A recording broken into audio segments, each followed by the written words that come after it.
আরে বাপরে, দাদা এসে গেছে। এই ওদেরকে পেয়েছো কোথায়? দাদা আমরা ওর পিছনে ঝড়ের মতো ছুটছিলাম, কিন্তু ওরা ঝড়ের থেকেও দ্রুত গতিতে পালিয়ে কোথাও অদৃশ্য হয়ে গেছে দাদা। ওরা এভাবে কোথায় উধাও হয়ে যাবে? আয় সবাই গাড়িতে হ্যাঁ বস। বসছি। হ্যাঁ চলো দাদা, গিয়ে সবাই মিলে খুঁজি। হ্যাঁ চলো। আপনার হল শুধুমাত্র একটা মেয়ের জন্য, যার সঙ্গে আমার কোনো সম্পর্কই নেই। এইভাবে বাড়িতে নিয়ে এসে আমাকে ডেড বডি তোলাচ্ছিস তুই, এটা ঠিক নয়। মামা, নিজের মুখটা একটু বন্ধ রাখো না। উনি আমার কাছে ভগবান, ওই বলে না অ্যাঞ্জেল, ওর জন্য আমি সবকিছু করতে পারি। ঠিক আছে, যা করছিস তাই কর। হ্যাঁ ওই দেখো দাদা, এমন ভাবে কাঁধে তুলে নিয়ে যাচ্ছে যেন মনে হচ্ছে ওর আপন কেউ। এই রাজা, একটু এদিকে দেখ। ওরা ডেড বডি শ্মশানে নিয়ে যাওয়ার কাজ কবে থেকে শুরু করলো? হ্যাঁ আমরা যে পিকচারটা শুরু করেছিলাম না, তার ক্লাইম্যাক্স এসে গেছে। তাহলে কমপ্লিট করা যাক, বুঝতে পেরেছো আঙ্কেল? হ্যাঁ দাদা, এই নিন, ধরবেন দেখি একটু। আপনারা কন্টিনিউ করুন, আমরা পরে জয়েন করছি। চলো মামা। দাদা, হ্যাঁ নমস্কার দাদা। হ্যাঁ, আপনি নমস্কার। এখানে হঠাৎ? ওসব কথা ছাড়, এখানে কি করছিস? আরে ওই একটু মানে দাদা, ব্যাপারটা হলো যে আমার যে লাভার আছে, হ্যাঁ। ওর বাবা মারা গেছেন, তাই সকাল থেকেই আমরা এখানে সবকিছু হ্যাঁ। সামলাচ্ছি। কি বললি? তোর লাভ? হ্যাঁ দাদা, ওই যে পিছন ঘুরে দেখছে না, ওই যে ওই। হ্যাঁ তোমরা যাও যাও যাও, আমি পরে জয়েন করে নেব, তোমরা যাও। এই সত্যি কথা বল, ও কি তোর লাভার নাকি? দাদা, এটা খুবই চালাক মনে হচ্ছে, যে কাউকে লাভার বলে দিচ্ছে। আমি বুঝে গেছি, মিথ্যে কথা যারা বলে তারা ভালোবাসে না, আর যারা ভালোবাসে তারা মিথ্যে বলে। হ্যাঁ ঠিক বলেছো দাদা। রাজা, সরি, তোর ব্যাপারে ভুল ভেবেছিলাম। ওই মেয়েটা যখন তোর দিকে ঘুরে তাকালো, তখনই আমার বিশ্বাস হয়ে গেছিল। মনে হচ্ছে ট্রিকটা কাজে এসেছে। রাজা, এদিকে শোন, তুই দাদা। জানিস সত্যিকারের ভালোবাসা কাকে বলে?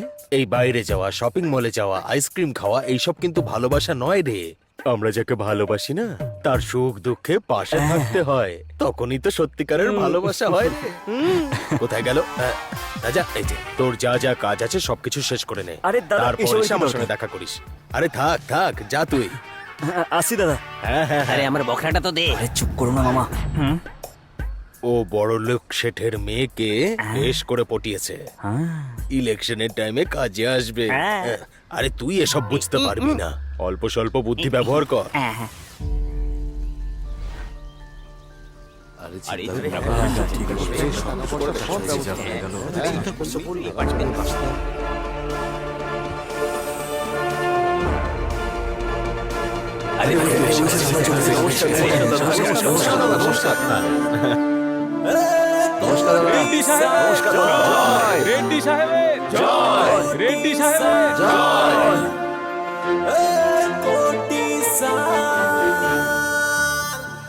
স্যার, যদি এবার আমাদের পার্টি মেজরিটিতে একবার জিতে যায়, তাহলে সবাই রুলিং পার্টির ওপর ভরসা করতে শুরু করে দেবে। স্যার, আমরা নোট ছাড়লে তবেই ভোট পাওয়া যাবে। ওই ক্যান্ডিডেটের পেছনে পুরো জনতা দাঁড়িয়ে আছে স্যার। আরে স্টেজ যেমনই হোক, জনগণ তো আসবেই, কিন্তু সবাই যে ভোট দেবে তা কিন্তু নয়। এখন সবাই খুব বুদ্ধিমান হয়ে গেছে, এখন ওদের ভালো ক্যান্ডিডেট চাই। দেখুন, আমি আপনার শিষ্য, ইলেকশনের সময় আপনি টাকা দিন। এইবারের এমএলএ ক্যান্ডিডেট আমি। চেক বইটা দাও তো, আমি লিখে দিচ্ছি।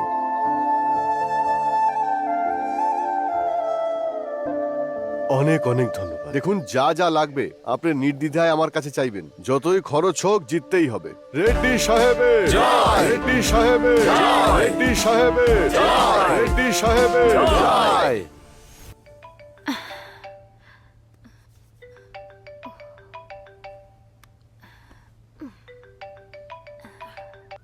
হ্যালো।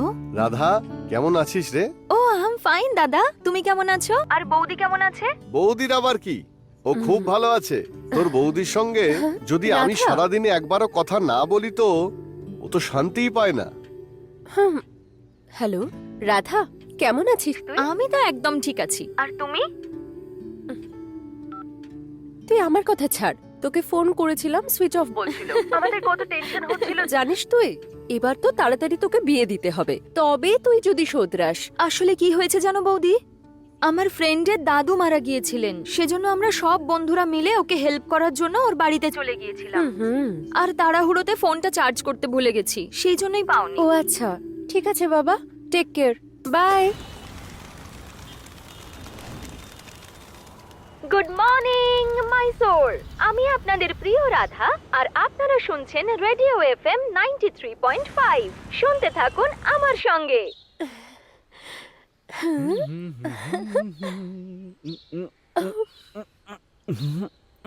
ও হো হো হো। লাক্স সাবানের সুগন্ধ আসছে, এটা তুমি তাই তো? চিনতে পেরেছি। আমি। আসো আসো আসো। হ্যাঁ, ঘষো ঘষো ঘষো।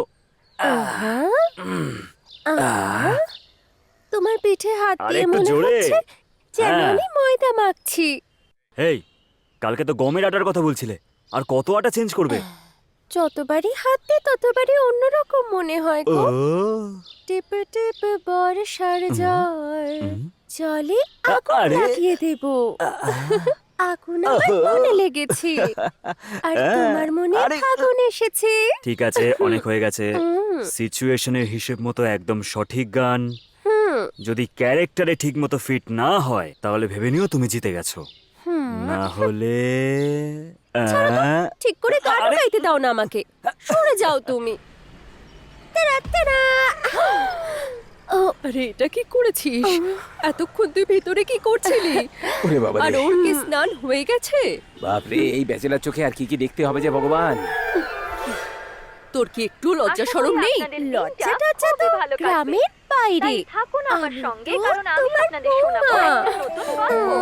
যা বেরো এখান থেকে। একবার একটা ছেলে আমার বন্ধু কাবেরীকে দেখে একদম ফিদা হয়ে গিয়েছিল। আর আমার বন্ধুর মন জয় করার জন্য জানেন সেই ছেলেটা কি করেছিল? ও ডেড বডির সামনে বসে তাকে নিজের আত্মীয় বলে প্রচার করছিল।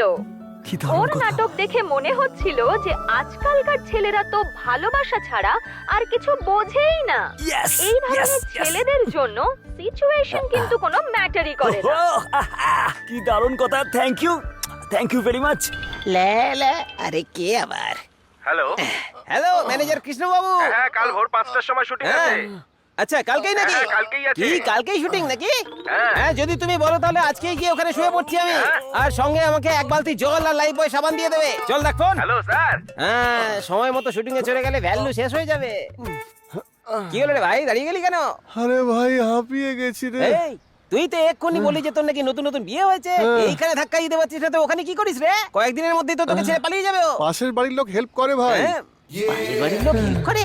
তুই একটা কাজ কর, তোর আশেপাশে কোনো বাড়ি খালি থাকলে আমাকে বলিস, আমি ওখানে গিয়ে সেটেল হয়ে যাব। কেন রে ভাই? তুই তো বলছিস যে কেউ এসে তোকে হেল্প করতে পারে, তোর আশেপাশে থাকলে তোকে হেল্প করতে পারবো না সময় মতো।